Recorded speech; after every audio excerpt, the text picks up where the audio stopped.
That's a perfect segue into our next segment because obviously Sadiq Bey, he's struggling, and Pistons fans they want to give up on him for some reason because that's just kind of how we are. I mean, I get it, but another guy they really wanted to give up on was Killian Hayes, and we talked Yeah. about this before the show.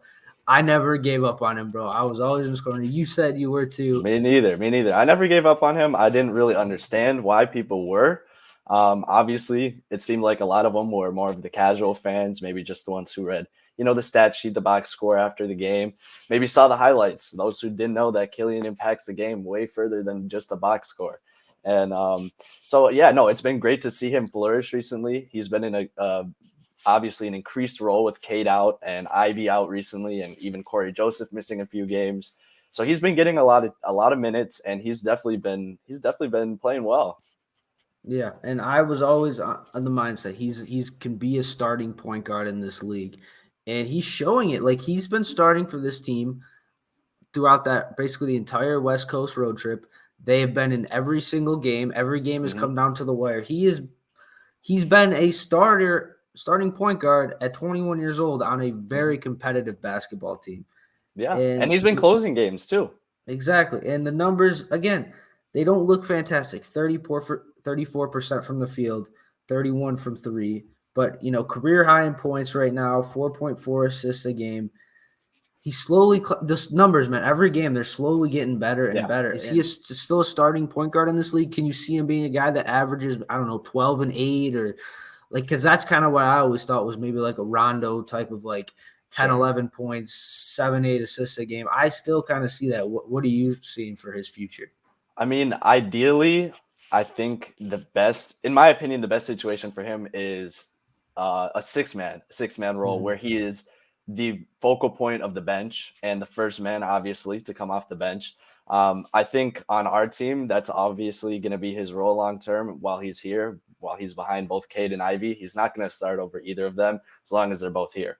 And so I think it is best for us and for him if we develop him into a six man and someone who's potentially a career six man, someone who knows his role everywhere he goes, and he gets you, I think he can get more than 12 a game. The assists, I probably think around 6 or 7, but I think he can get you closer to 15 points a game once he builds his confidence and learns how to finish a little bit better at the rim, which he hasn't been able to recently. Yeah, like last 5 games, 8 assists, 9 assists, 3 assists, nine Yeah. assists, 6 assists. I mean, he's right there, and he's actually getting decent minutes.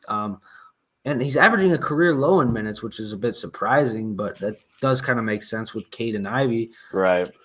But I don't know, man. I've been super impressed. He's been one of the bright spots for me for this team. And if there's anything we can learn Yeah. from Killian Hayes, it's just patience, man. He's 21 years old. He's played Yeah. around 100 career games. Like Yeah. He's I don't know. I mean, yeah, people were saying like eventually that narrative expires. You can't keep saying, "Oh, he's only so young, he's only so inexperienced." And yeah, it's true. He's getting older, he's getting more experience, but you also have to take into account a more holistic view. Like, yeah, he's had bad stretches. He's also had really good stretches too.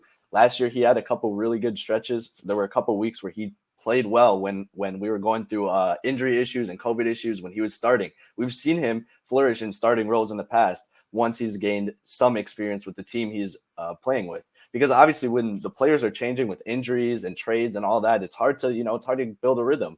And so he's definitely been doing that this year, and I think he's going to continue to improve. And hopefully, the sky's the limit for him. Hopefully, Yeah, and I think there's still a consensus that he probably is a bust, at least to some Pistons fans, because he's always going to get the Tyrese Halliburton comparisons. What does he have to do to shed that label and to be like to justify him getting picked at that spot?